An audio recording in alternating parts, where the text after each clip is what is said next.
السلام عليكم. نبداو الحصة الثانية ديال l'introduction à l'étude du droit.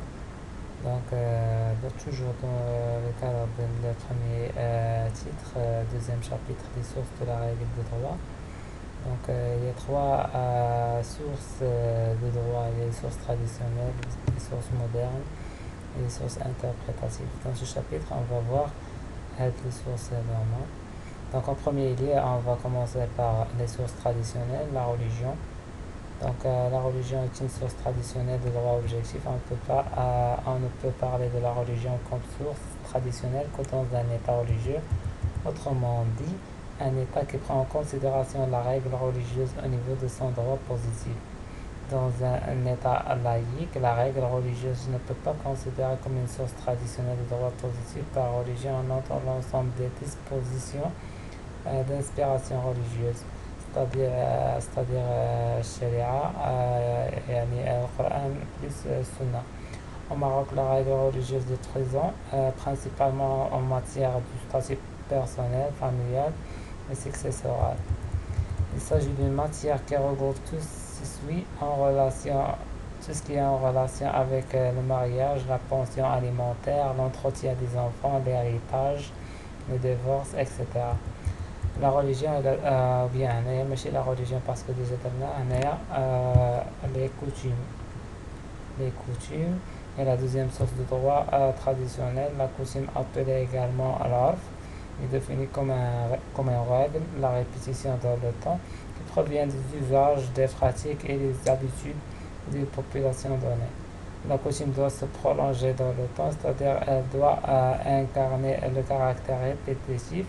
La coutume a été très présente comme une source de droit positif marocain pendant la période de protectorat, mais au fur et à mesure après l'indépendance, la coutume n'a plus son poids et sa valeur comme source traditionnelle de la règle juridique. De nos jours, la coutume est reconnue par le législateur marocain comme une source au niveau des relations entre les commerçants.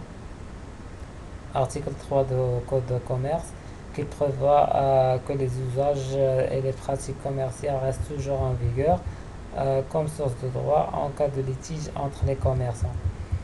Deuxième cas, c'est les sources modernes. Il y a la loi et le règlement. La loi, c'est la première source moderne de droit positif.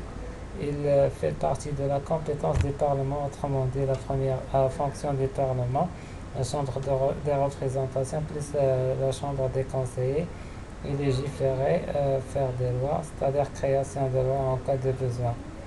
Deuxièmement, après la loi, il y a le règlement, qui est la deuxième source moderne de droit positif. Autorités ont le droit de créer, trois autorités ont le droit de créer de la loi à travers le règlement sous trois formes différentes. Il y a le dahir, le décret et les arrêtés ministériels. Le dahir, il provient du roi, le décret provient du premier ministre, ou les arrêtés ministériels qui proviennent des ministres.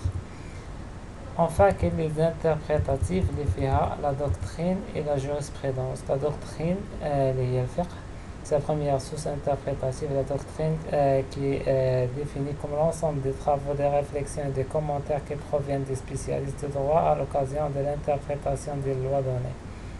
Il s'agit des interprétations faites par les spécialistes de droit. À titre d'exemple, les professeurs universitaires, les juges, les juristes, les avocats. La doctrine n'est pas une source directe de droit positif, c'est une source indirecte, mais l'ensemble des interprétations sont prises en considération par le Parlement au moment de la création de la règle de droit. Enfin, les sources interprétatives, il y a la jurisprudence ou le shihad al-qada'i. La jurisprudence peut être définie comme l'ensemble des solutions jurisprudentielles, c'est-à-dire les jugements et les arrêtés prononcés par l'ensemble des juridictions des royaumes. Donc, en fin de compte, les sources de droit. Donc, on va passer à l'organisation judiciaire au Maroc. Les composants de tribunal de première instance يعني مكونات المحكمة الابتدائية. المحاكم الابتدائية في المغرب كاين 67 وحدة. Donc les composantes, il y a le président, il joue le rôle de l'administration, l'ajustement des dossiers. C'est le responsable de tout le tribunal. Procureur de roi, les Wawak et Malik. Les magistrats de siège sont des magistrats qui prononcent le jugement. Les magistrats de parquet,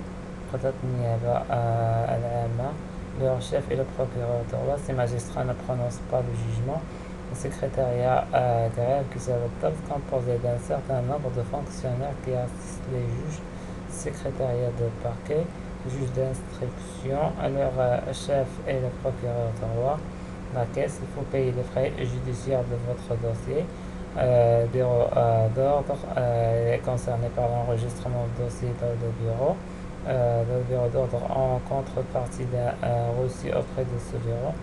Les affaires d'urgence, construction d'un appartement par exemple par votre voisin et la fermer votre porte par exemple. Les affaires civiles, tout conflit ayant un caractère civil. Les affaires foncières, c'est-à-dire qui est en relation avec les terrains et les bâtiments.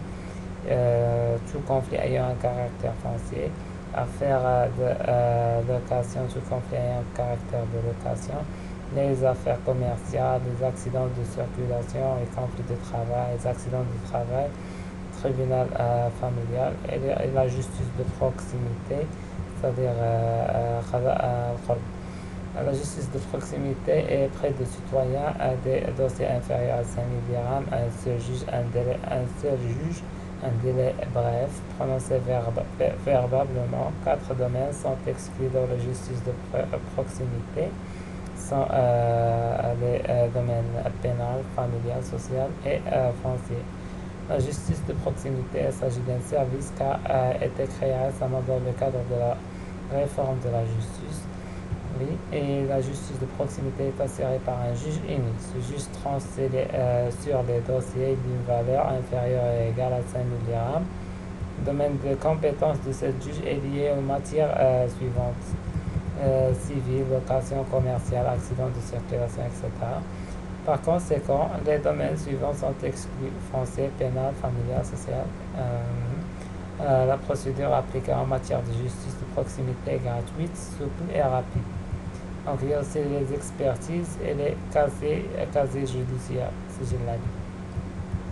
Donc voilà en ce qui concerne le tribunal de première instance. Donc le cours d'appel ou le mahakim istinaf sont de nombre de 21 au Maroc.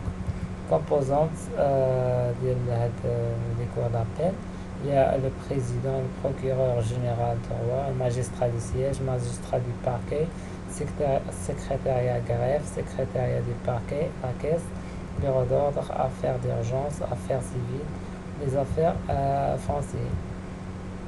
Donc من بعد كاين لي بوفوار en cassation، يعني كاين فيها الكور دو كاساسيون يعني محكمة النقد. La vérification si la loi est bien utilisée. Il y a aussi tribunaux de commerce. Le pouvoir de cassation est donné par les cours de cassation et tribunaux de commerce, sont de nombre de 8 au Maroc. La même structure que les tribunaux de première instance. Président, procureur de roi, magistrat du siège, secrétariat greffe, magistrat du parquet, secrétariat de parquet. Et il y a aussi 3 cours d'appel de commerce. Puis il y a tribunaux administratifs, ce sont de nombre de 7 au Maroc. Leur structure est comme si: il y a le président, juge commissaire, Malaki, à la place de procureur de roi. Il y a le secrétariat greffe, magistrat du siège, la caisse, le bureau d'ordre. Il y a des départements. Il y a aussi 3 cours d'appel administratifs. Il y a le tribunal militaire, il y a un seul tribunal militaire au Maroc. Cour des comptes, il y a un seul au Maroc. La structure est comme si: le président, le magistrat. La gestion des établissements publics, juge la responsable des administrations publiques qui commet des erreurs après un diagnostic auprès de l'administration publique. Vol d'argent public par exemple. Puis il y a la Cour constitutionnelle, ou la Mahkamat Souria, qui est en Rabat. La structure président, magistrat. Son rôle est la vérification si la loi créée était conforme à la Constitution et la vérification de l'égalité des élections. Les auxiliaires de la justice, il y a des avocats, Puis il y a les huissiers de justice. Juste après, il y a les experts qui sont les doubles, les traducteurs et les interpréteurs. Donc, de façon générale, on peut mettre ce schéma en bref. Il y a la constitution des différents tribunaux au Maroc. Tribunaux de première instance, tribunaux commerciaux, tribunaux administratifs et tribunaux militaires. Il y a 21 cours d'appel, 3 cours d'appel pour les tribunaux commerciaux et 3 cours d'appel pour les tribunaux administratifs. Pour les tribunaux militaires, il y a pouvoir en cassation, cours de cassation, محكمة النقد. Il y a les cours de compte, les cours constitutionnels. Donc voilà بالنسبة premier titre, droit objectif via juge de la séance. Donc prochaine séance, on devient droit subjectif.